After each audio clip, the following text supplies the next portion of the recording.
Bapak Edward ini ya pasti tahu ini juga another pendeta. Tapi lucunya mereka bergabung di sini dalam partner podcast, ya. Tapi sebelum gue ke podcast karena mau diadu. Jangan, gue nggak mau ngadu. Gue justru mau nanya, kan tadi udah nanya kalau ke Jessie, nanya bahwa hatinya, yang Tuhan taruh di hatinya itu adalah untuk fatherhood. Tema yang orang-orang yang dia mentorin, anything he does ada di seputar itu. Kalau untuk Edward Supit sendiri apa? Mengingat you come from a big family of pastors.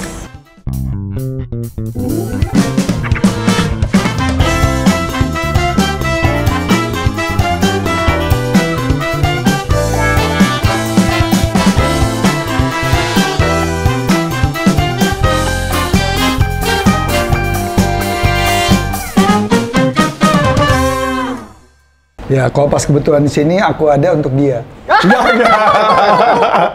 Untuk nolong dia dan menyelamatkan dia yang sempat terhilang gitu. Makanya dia panggil Yaksa, karena dia tahu dia sempat terhilang, aku selamatkan dia. Oh gitu ya. Supaya kembali ke jalur yang benar begitu. Tapi biasanya itu pelayanannya ada di bidang lebih ke encouraging, motivation. Oke. To inspire people to live life to the fullest. Gitu live aja. Life to the fullest. To live life to the fullest and then have a balanced lifestyle. Karena I think that's the most important gitu dalam semuanya gitu. Live life to the fullest menurut firman Tuhan tuh kayak apa sih? Yang kadang-kadang kan kita tahu live life to the fullest, ya harus kayak apa Pak? Tapi saya live life to the fullestnya. Jadi I have my personal vision adalah to be a relevant generation that live a Christ-centered life. Yang itu sebenarnya udah ditunjukkan sama Christ himself sendiri dari cross-nya. Kan ada vertical sama ada horizontal. Ya, jadi yang pertama ya pasti kita vertical to love God wholeheartedly and love people fervently. Jadi kita ke atasnya vertical, horizontalnya ada to the fullest-nya adalah buat kita untuk orang lain. Tapi sebelum buat orang lain kan kitanya juga harus punya values gitu. Nah, untuk bisa punya values kan kita have keep on upgrading ourselves gitu.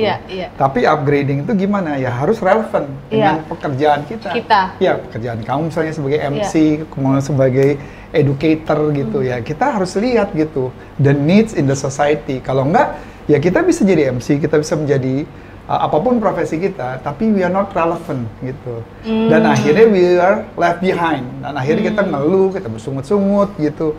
Padahal sebenarnya kita ya nggak berubah, karena dunia itu kan keep on evolving kan. So either you are changing according to the needs of the society, or you will be left behind kayak gitu. Jadi kalau balance lifestyle itu ya adalah untuk kita ini benar-benar jangan hanya seimbang di satu arah gitu. Jadi ada orang yang benar-benar they are very religion and in a way they are very close with God, tapi they are not shining gitu in their daily life gitu. Atau sebaliknya, kesehariannya. Atau they are maybe a very successful person in whatever they are doing gitu. Tapi at the same time they rely on their own power gitu ya. Karena memang udah sukses, udah berhasil. They forgot bahwa semuanya yang kita miliki semuanya come from above. Dari gitu. Tuhan. Jadi to live life to the fullest, it doesn't matter it come from dari mana, karena semuanya yang dalam hidup ini the real sources is come from dari God Tuhan. Kan gitu. Jadi kembali lagi di dalam balance-nya aja. Itu tanggung jawab kita ke Tuhan karena Tuhan udah ngasih bisa segini nih, kamu kenapa cuma mau segini? Bejananya gedein lagi dong aja gitu kan. Kalau masih muda kan kita punya impian yang luar biasa ya, anak kecil mau jadi dokter, mau jadi insinyur, dari apa semuanya. Once we grow older gitu kadang-kadang kita lose sight of doing great things that God has entrusted us to do gitu. Jadi aku selalu inspirasi orang, mau itu umur berapapun juga. Jangan lupa dong mimpimu. Keep on having a big dreams gitu. Karena kita nggak hidup ini cuma waktu di umur 20, 40. Kadang-kadang kan bilang itu usia produktif. Kalau buat aku usia produktif ya selama kita diizinkan hidup ya kita usia produktif. Betul sih. Till our last very breath. Gitu. So that's God's calling for my life. Nah, ceritanya bikin podcast udah 6 bulan nih berjalan. Belum, dari bulan June. Ya udah mau 6 bulan. Julai. Iya, ini tayang Desember. Bener. Dia udah ada minum, gua nggak dapat minum. Oh iya, kasih minum dong. Gua dong gitu. Agar berjamaah kudus kita kalau keluarkan. Enggak, aku aja yang tadi. Aku aja. Iya. Oke, sambil diambilkan minum oleh Pak Produser. Aku pernah Pak Produser suami lagi ya? Suami lagi. Wah. Iya, jadi aku pernah dengar di kayaknya Instagram berdua deh, yang bilang kalau suatu hari gue mimpi tentang Edward Supit, terus bini lo suruh, DM aja dia gitu, kau cari dia gitu. Tapi sebelumnya udah kenal. Gue kenal Edward tuh udah 26 tahun lalu. Oke. 26 tahun Sebagai lalu. apa dulu tuh? Nah ini produsernya luar biasa gitu. Ini kok lucu ya? Ini sunnya airnya nggak hangat, ini hangat ya? Bisa begitu ya? Kan balance life Pak, balance life. Balance ya? Oh gitu. Gelasnya kan gelasnya hangat, dalamnya dingin. Iya, betul. Oh berarti ini sop-sop kuku. Lo jangan sop-sop kuku, makanya gue sampetin lo. Iya. Lanjut. Iya. Jadi lu kenal 26 tahun yang lalu di mana? Di gerejanya dia. Sebagai apa waktu itu? Gue diundang. Oke. Undang sama Pembicara. dia. Pembicara. Kayak yang tadi awal. Iya. Oke. Udah berapa kali kita ketemu. Terus kita kayak lost contact. Lost contact, kita nggak pernah berhubungan. Cuman sesekali mungkin, bla bla bla. Saling tahu-tahu aja ya. Saling tahu-tahu aja. Dan 2 years ago ya. 2 years ago. Tiba-tiba gue lagi tidur, kayak ada orang bisikin gue jelas, temuin Edward Supit. Gue bangun tidur, gue ngomong dong ke istri gue, kok ada mimpi gitu ya, spesifik disebut namanya Edward Supit. Jelas lagi? Jelas lagi. Terus istri gue bilang, DM aja. DM, awkward banget gue langsung DM. Tapi kalau Gen Z nggak awkward loh, mereka mainnya di ranah DM. Kita yang menurut kita awkward. Iya. Gue. Aku sih masih suka DM. Suka ya, oh iya. Dia emang Gen Z banget. Nah, ternyata siang itu tuh gue punya janji sama Pastor Yosia. Oke. Yosia di Saputra NDC. Iya. Makan siang. Iya. Gue lagi on the way, Pastor Yosia telepon. Jess, gue ajak Edward Supit nggak apa-apa nggak? Deng. Gue merinding mau nabrak gue mau nabrak mobil depan, gitu karena wow gitu. Dan akhirnya kita ketemu. Singkat cerita kita ketemu in that lunch dan ternyata udah kayak botol ketemu mata tutup, gitu kayak ya. Kayak seperti itu, love at the first sight. Nah, cinta pada pandangan pertama. Love at the first fright kayaknya. Sama-sama tatoan soalnya. Bro, kebanyakan mana sama gue bro? Love at the first thing. Iya. Scorpion tahun 84. Waduh. Susah nih anak lempar. Track nomor berapa? Track nomor berapa? Enggak, itu nama album. Oh, nama album. Bukan track. Oh gitu. Iya. Jadi lagunya? Banyak. Terus tapi ngajak ngomongnya gimana? Gue mau bikin podcast gitu. Bukan. Oh, enggak, belum. Siang itu kita ketemu ternyata dalam gitu. keadaan he was at his lowest point. Oke. Waktu ketemu gue lagi at the lowest.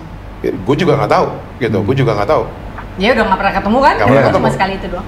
Ternyata waktu kita ngomong di acara makan siang itu, ternyata kayak klik banget kita berdua.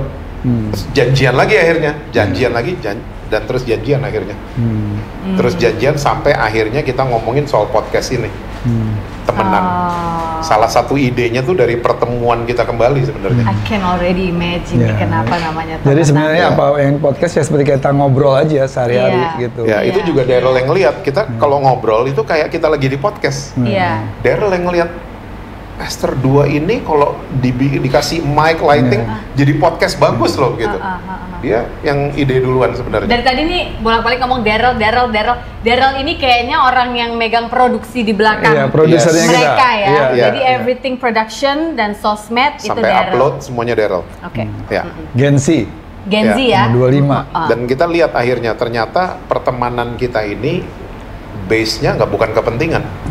Bukan karena gue pengen diundang dia, bukan karena dia pengen diundang gue, atau karena kita mau bikin podcast gitu, sama sekali nggak. Sama masih lama, jauh. Masih lama, masih jauh kan. Gitu, jadi base-nya tuh benar-benar ketulusan. Karena ketulusan kan apa ya, hampir hilang, hampir kita nggak pernah lihat hari ini. Semuanya serba kepentingan sekarang. Orang deketin ini karena ada kepentingan, deketin ini tuh ada. Jadi apa ya, what is the real friendship gitu, kita udah mulai nggak ngerti gitu. Cut di situ sebentar.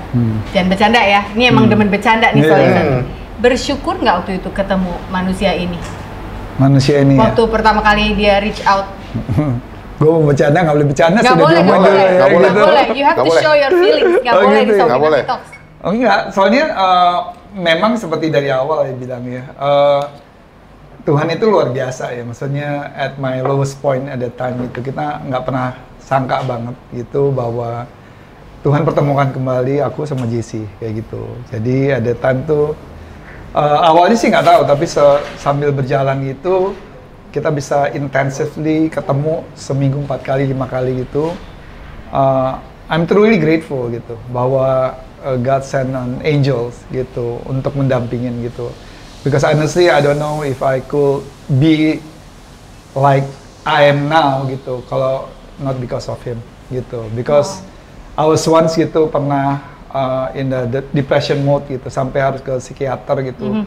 Ke 4-5 psikiater gitu for a treatment for 1.5 years gitu. So I've been into a situation yang benar-benar orang tuh kalau cerita hidup segan mati pun tak mau gitu ya. In a situation yang benar-benar kayak wah gila ya rasanya kok tahu ya ini namanya deep depression tuh kayak untuk bisa hidup 1 jam aja tuh kayaknya is suffering banget ya gitu. Aku tahu rasanya. So itu, I didn't want to go back at that situation. Yeah. So I told everything about me with JC at that time. Dan gitu. bisa percaya ya pada saat itu ya.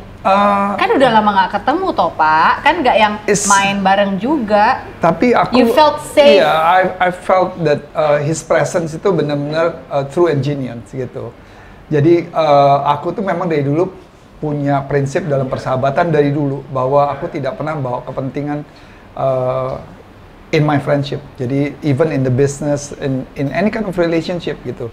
Jadi kalau memang kita ketemu because of the business community, ya kita ketemu aja as a friend. Kalau memang ada opportunity later on, itu is the different. Iya, itu belakangan. Tapi kita nggak pernah bawa agenda. Dan waktu ketemu sama JC, I know he was at that time gitu, maksudnya everybody knows him gitu. He was doing very well in the ministry and whatever what he does gitu. Tapi dia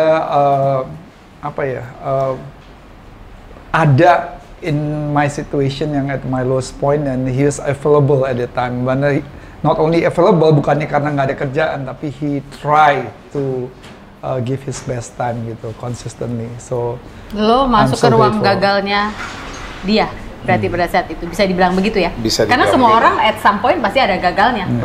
Ya. Bener nggak sih kehidupan sebagai seorang pengkhotbah, apalagi pendeta, itu bisa sepi? Yeah. I agree. Gue ngelewatin waktu-waktu itu, gue ngelewatin musim-musim itu, dimana gue ngerasa gue nggak punya temen. Ternyata semua temen ya cuman karena hospitality, cuman karena harus nemenin gue. Ternyata gue nggak punya temen. Nggak punya teman maksudnya nggak ada orang yang kamu bisa real ya, kelihatan kalau aku lagi depresi nih atau aku lagi nggak bisa ya. Yes, gue nggak bisa buka seperti itu. Makanya that's why in my book nanti later on sebenarnya itu keterbukaan gue, gitu loh. Dan mulailah di podcast gitu gue udah nggak, gue nggak nutup-nutupin, orang nanya apapun gue jawab, gitu loh, gue jawab. Nggak harus jaim dan apa ya. Artinya you were in a very very lonely and dark place, lalu Tuhan angkat kamu dan kamu ingat muscle memory rasa itu, that's why you can I can relate to him. Because ini mimpi random loh, bisa aja enggak kali mimpi salah dengar kali gitu. Gue soalnya dulu banyak ditinggal. Oke. Waktu gue masalah rumah tangga itu ternyata banyak yang bukan temen, gitu loh. Gue telepon, zaman dulu cuma telepon sama SMS kan, nggak ada yang mau angkat. Gue email, zaman dulu email nggak ada yang bales. Yang bales gue cuma 3 orang, Jonathan Patiasina, Frankie Sihombing, Nala Widya. Oh wow. Cuman 3 orang ini yang reply dan mau ketemu gue. Make time ya? Make time bener-bener, gitu. Bahkan Jonathan karena dia ada di Australia kan? Jonathan ada dia kirim tiket J ke Australia, ketemu gue, gitu loh. Jadi gue karena diperlakukan seperti ini, hari ini gue nggak pernah mau lihat ada orang left behind. Apalagi kalau mereka lagi gagal at the lowest point segala macam, gue tinggalin, gue nggak sampai hati. Karena gue pernah rasain ditinggal tuh gimana, di abandon. Gue ngerasain banget. How did it feel for you? Secara usia lebih senior, secara menjadi pendeta pun dia diordain duluan dong daripada Jesse, ya kan? Pengalaman khotbah juga pasti lebih banyak. and Edward Supit comes from a family of pendetas gitu ya. How did it feel ketika harus crumble di depan orang yang, maaf kata nih ya, ini kan rakyat jelata nih sebenarnya untuk dari enggak dong, maaf. Politikus jalanan. Ya kan, dibandingkan backgroundmu gitu, yang semua orang lihat bahwa wow, ini berhasil, keluarganya rohani, yang adalah di belakang itu ada manusia pasti gitu ya. Ya sebenarnya basically kita ini kalau in the ministry mungkin banyak yang nggak tahu kalau Uji kan is like he's a evangelist ya gitu.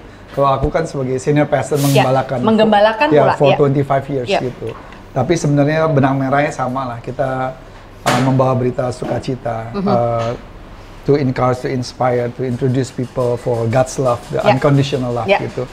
Jadi sebenarnya intinya kalau kita mau bisa bangkit ya gitu, ya kita harus pertama being vulnerable, terus kita mau honest to ourselves juga, mau jujur dan mau jujur, karena itu intinya lah gitu. Tapi kalau kita nggak mau seperti itu, ya bagaimana kita mau bisa being vulnerable, honest, and then be open and then ask for help gitu. Tapi kan itu sulit. Aku pernah ada di posisi itu juga, di mana in my own community leader gitu, terus harus ngaku kalau gue gagal nih gitu. Itu kan sulit sekali, butuh orang yang benar-benar kita bisa, kayaknya gue bisa dipercaya kalau gitu. The trust. Karena aku kan selain ke psikiater, aku juga ke psikolog. Nah ke psikiater itu kan aku udah banyak bicara bahwa udah sampai signs of depression yang sampai mau ke suicidals kan. Dan aku ngelihat juga pada saat waktu itu public figure yang sampai akhirnya ke suicide mode dan akhirnya berdiri gitu, karena di posisi mereka gitu. Itu salah satu ada one of best designer juga tuh, tau nggak yang desainer yang lebih cerah-cerah tuh perempuan yang siapa ya? Oh di sini di luar negeri yang udah tua. Nggak tua juga. Bukan. Yang pokoknya warna-warnanya selalu kayak kuning, merah segala. Oke, ntar cari aku tulis ya. Versace. Bukan. Pokoknya dia berdiri gitu. Tapi sebenarnya dia udah cerita ke kakaknya. Dan kakaknya suruh dia. Nangkep. Nggak, kakaknya suruh dia ke psikiater, ke psikolog. Cuman dia malu, kayak public figures.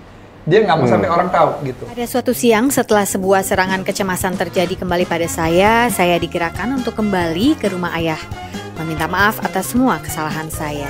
Saat itu, saya menangis sebagai anak kecil yang tidak bisa ditenangkan.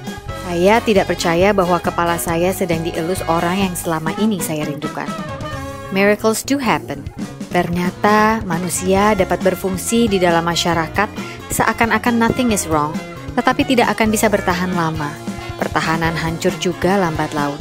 Overthinking at its best is happening day after day. Padahal jangan lupa bahwa the truth is, Dia begitu sayangnya kepada kita ciptaannya. Oleh sebab itu, kita memang butuh Tuhan sebagai tempat untuk meminta ampun. Bertobat dalam artian percaya bahwa kita sudah Dia ampuni. Selamat mencerna pelan-pelan teman. I hope that you'll always remember that you are loved. You are not a problem. Buku ini sudah bisa didapatkan di toko buku Gramedia atau toko-toko buku besar lainnya, ataupun secara online. Get a copy of my book today. Jangan di-overthinkingin. See you around, guys. Psikiater ke psikolog. Cuman dia malu, kayak public figures. Dia nggak mau sampai orang tahu gitu. Dan akhirnya ya dia keep it to herself, ya lama-lama ya dia nggak kuat kayak gitu. Dan pada saat itu juga ada salah satu juga yang di Perancis yang dia sempat chef juga, yang dia masih sempat sepedahan juga, akhirnya dia gantung diri. Anthony kan di Perancis gitu. Pada saat itu dia juga lagi mau buat filmnya juga gitu. Nah, Pak, 2021 aja ada satu pendeta di Amerika yang juga. Nah, maksudnya aku melihat seperti itu. Jadi aku menyadari kalau aku juga nggak bisa nolong diri kita sendiri gitu, ya I'll be in the same situation gitu. Dan kita juga harusnya menyadari juga kita hidup nggak untuk diri kita. Kalau kita cuma mikirin hanya hidup buat diri kita, ya udah kita selesaikan aja dengan cara kita gitu. Dan aku tahu bahwa aku lahir ini memang for the purpose of God juga gitu. By using us gitu for His mission gitu. Dan di situ aku fighting for myself gitu untuk bisa bangkit lagi kayak gitu. Tapi alangkah tenangnya ya hidup kita tahu kalau Tuhan yang kita sembah ini hobinya justru menggunakan orang-orang broken. Ya sih? Lu tambah broken, tambah dikejar, tambah dipakai. Oh ya, I agree. I feel that sih. Sampai kita ketika harus melakukan satu tugas itu saking nggak pede, kayaknya nggak deh Tuhan, nggak bukan aku kayaknya buat ini, tiba-tiba pas bicara gitu bisa keluar dengan lancar gitu ya. Makanya if you can be genuine, we can be real. I mean this kind of chat podcast itu we can inspire people gitu.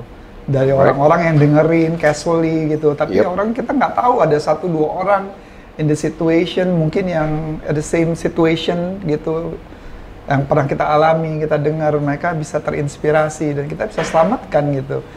Karena kalau nggak salah kamu pernah bertanya ya tadi, I was eating our turkey sandwich that tastes so good. Yang enak banget gitu kan. Promo. The cheeseburger also good. Yes. And the coffee-nya juga enak banget. Thank you. Datang ke Pepita and Sons, kasih tahu ya sama nganape jemaat, terus sama kasih tahu kalau ke Bali ya. Di Bali di daerah mana? Waternya juga enak. Bravo. Apa? Mineral water juga enak. Iya. Sebenarnya enak itu benar, tergantung dengan siapa kita lagi ngobrol-ngobrol. Yes. Ya kan? Gitu. Yes. Gitu yang bikin semuanya enak. Nggak, tadi sambil lagi makan kamu lagi ya. nanya apa sih something I forgot gitu, kayak kamu bilang gimana kamu tahu untuk kamu apa sih melakukan kehendak Tuhan atau enggak sama Jesse? Apa? What was the question? Gimana kamu tahu kalau itu adalah kehendak Tuhan? Gitu ya kalau nggak salah tadi. And what was the topic?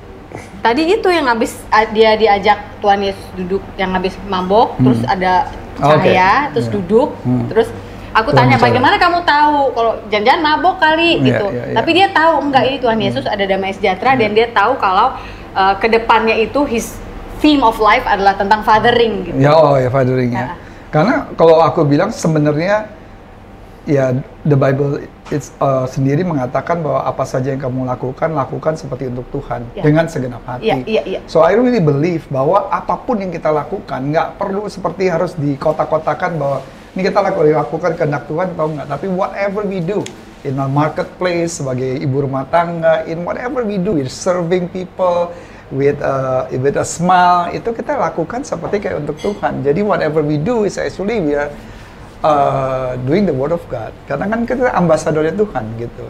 So jadi menurut aku sih nggak pernah dikotak-kotakan gitu, bahwa ya selama kita bisa hidup terus kita bisa menjadi berkat, kan jadilah terang, jadilah garam gitu. Nah artinya terang dan garam itu kan nggak dihitung jam berapa, harus di tempat mana, atau hari waktu podcast, bisa di mana aja, atau waktu kita gini kita ngomongnya jadi lebih bagus gitu. Dan akhirnya orang yang tahu di belakang, aku tahu dia sebelakang sebenarnya kayak gimana. Tapi whatever we do ya kita kalau bisa ya jadi seperti kayak di akuarium gitu, ikan yang benar-benar yang nggak harus put a mess dan harus kelihatan bagus gitu. Dan I try to be as real as I can be possible gitu. Karena aku tahu kok semua orang lihat dan semua ada yang bisa tahu gitu. I don't think it's easy for ini secara generasi. Pak Edward ini sebenarnya adalah Gen X tertua, tapi boomer termuda. Bener dong? Karena bener-bener di persimpangan, walaupun wajahnya kayak Gen Z. Sekarang wajah kayak Gen Z dong, Pak. Senang gitu. Kan you punya Yangsa dong. Makanya tambah enak nih tambah rasanya kan? gitu. Udah didoain lagi tadi ya. Rasa koktail. Koktail buah ya guys, salad buah. Tuh kan jadi lupa deh. Bingung tuh, kaget waternya jadi kayak koktail. Sulit, karena gini, yang aku tahu generasi yang adalah boomer ke atas atau generasi X yang paling senior ke atas itu nggak gampang buat mereka wear their heart on their sleeve. Mereka nggak gampang mengakui bahwa tabu lah ngomongin hal-hal yang gue nih susah, gue tuh lagi depresi, gue tuh sedih, gue tuh ini, gue tuh nggak gampang. Buat mereka soalnya mungkin dulu budayanya adalah jangan ngomong gitu, kau tidak menghargai, ini berkat Tuhan loh, kamu harus berterima kasih. Padahal masalah mental ini nggak sepenuhnya selalu masalah grateful, tetapi juga banyak layer-layer yang mungkin kita pernah punya trauma waktu kita kecil, trauma Sophie waktu umur 12 yang baru bisa selesai berapa tahun yang lalu, mungkin waktu Edward 9 mungkin kita nggak tahu, ada yang masih kebawa ke sekarang yang kalau kita tumpuk lalu kita punya satu kedudukan di masyarakat akhirnya nggak pernah di-address gitu ya, nggak pernah. Itu kan sulit ya buat someone from your generation menurut Menurutku loh, benar apa enggak ini? Enggak, itu absolutely true. Tapi aku juga bisa kasih tahu juga kenapa yang bisa orang itu yang sulit dan bisa jadi terbuka. Gitu. Sekarang kalau kamu perhatikan, mental health itu kan yang mengangkat itu Gen Z, Gen Alpha, itu yang jadi populer gitu. Karena mereka nggak malu dan nggak rasa tabu untuk mengangkat isu-isu mental health. Makanya sekarang ini kayak orang jadi familiar with mental health. Padahal mental health itu kan nggak baru sekarang aja, udah lama gitu. Nah kalau aku nih bergaulnya sama orang-orang yang umuran sama aku nih, saya nggak bilang profiling semua sama, tapi mostly 55, 56, 60 yang masih punya mindset seperti itu, nggak bisa diungkapkan. Tapi aku gaulnya tuh teman-teman aku dari Gen Z, Gen Alpha, dan bukan hanya cuman kenal, aku bisa ngopi sama-sama, duduk sama-sama gitu. So I know their issue of life gitu. Kita bisa ngobrol. Nah di situ kita sama-sama belajar. Kalau enggak, ya kan susah gitu. Kita berarti ada kemauan untuk iya dong, adaptasi dong. Dan I think makanya kayak dalam dunia musik, maka ada terjadi kolaborasi.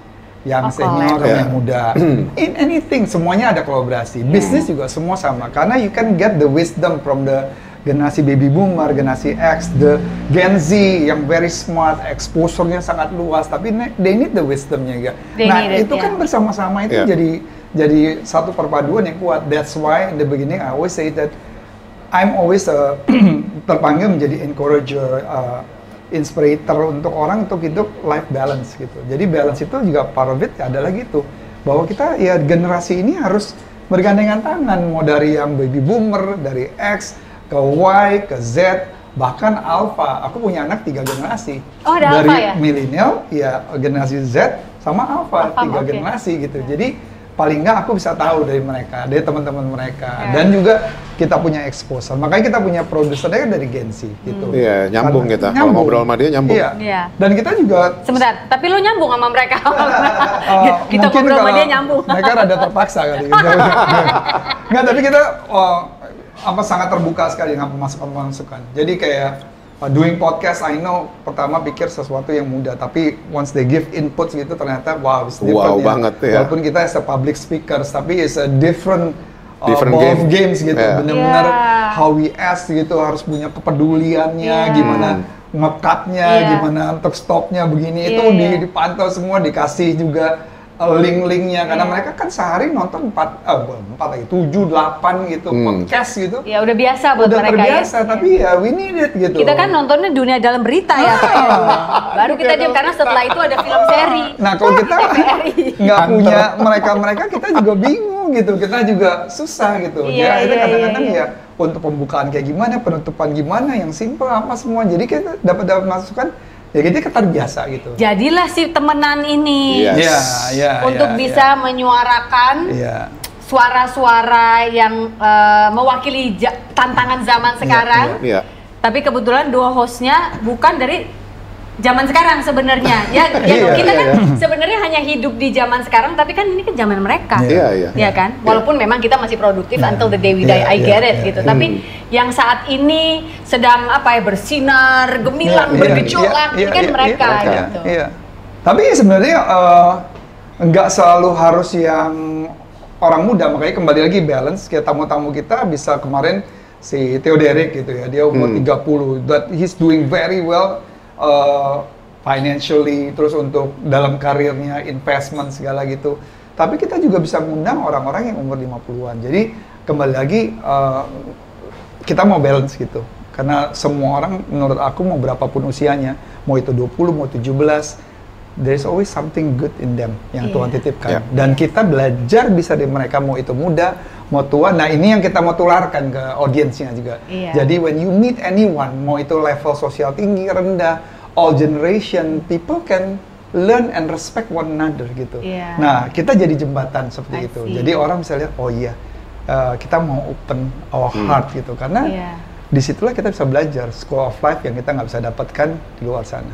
Technically, tapi syutingnya gimana ini ya? Kan dua-duanya sibuk dengan ministry masing-masing.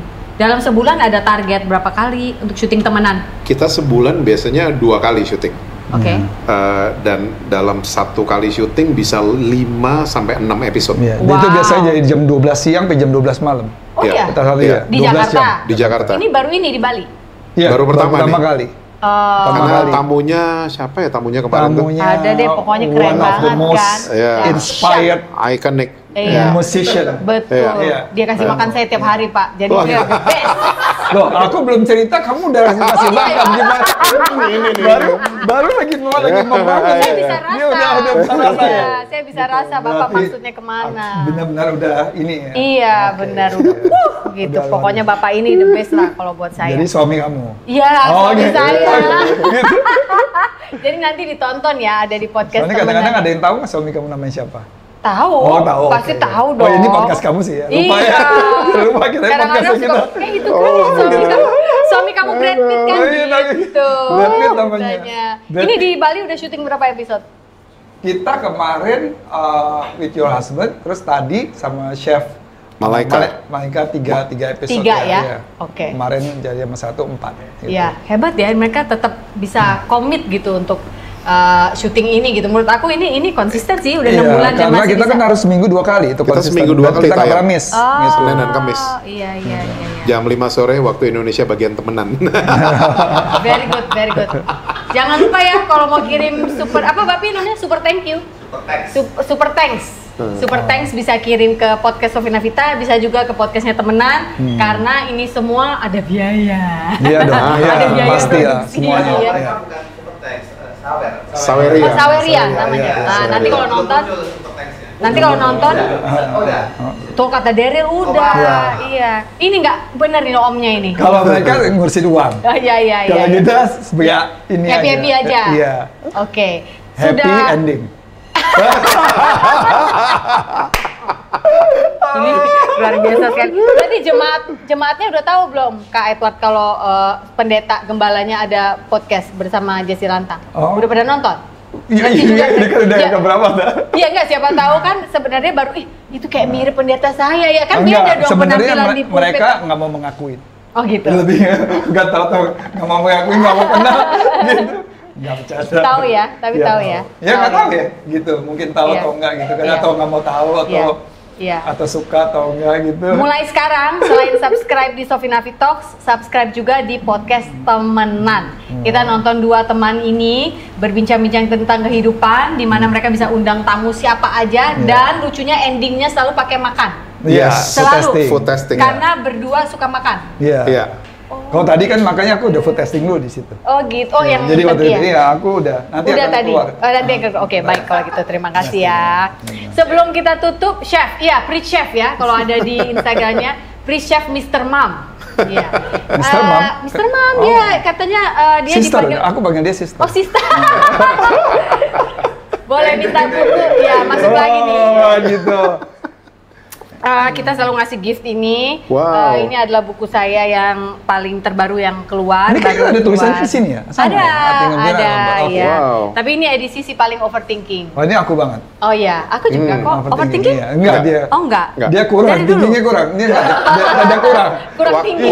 Waktu dicek di apa? Fingerprint, thinkingnya aku 0. Oh iya benar. So you don't think, you just do. Iya, dia habis melakukan baru dia pikir. Oh gitu. iya. Jadi makanya aku selamatkan dia. Oh iya. Kita ini saling mengisi ya. Saling mengisi. Benar. Karena kan aku overthinking, jadi dia lebih banyak untuk ngarahin gitu, nggak supaya terlalu banyak mikir. Kalau aku suruh dia untuk dia mikir dulu. Iya. Slow down gitu. Dan sini aja udah kelihatan nih yang satu versi begini nih, lihat nih dengan face apa ini rapi nih. Ini biasanya pasti rapi dipikirin. Kalau kamu tahu Temenan itu ada 2 logo, satu yang kayak orange, satu yang merah, seperti kayak biru. Dia tuh api memang, aku water. Jadi Tuhan memang kasih seperti itu. Jadi saling melengkapi. Oh, lebih kalem ya? Kalem, air. Dia air. Gitu ya. Lebih aku nggak lebih menenangkan dia gitu. Oh, menenangkan tapi overthinking gimana sih? Overthinkingnya untuk hal yang positif sih sebenarnya. Terima kasih ya sudah datang ke Sofina Talks. Thank you for having us. Menghargai. Thank you for the book juga. Iya, saya sangat menghargai bahwasannya ada 2 orang temenan yang punya profesi yaitu penggembala orang banyak ya, artinya mereka pendeta, mereka aktif berkhotbah, tapi kita bisa duduk di sini hanya sebagai teman gitu ya, tidak melihat bahwa mereka ini pendeta gitu, they're just normal humans yang butuh teman juga, yang butuh teman curhat, sama seperti Anda dan juga saya. Terima kasih sekali lagi for being vulnerable with us, thank you for trusting us. Thank you, so blessed and happy. Nonton podcast temenan. Hari ini bukan hari yang baik untuk menyerah, katakan itu setiap hari, oke? You are loved. Bye. Bye. Bye. Alright, thank you. Wah, dia bagus sekali public speakingnya juga, gitu. Alurnya juga bagus. Aku sign boleh ya?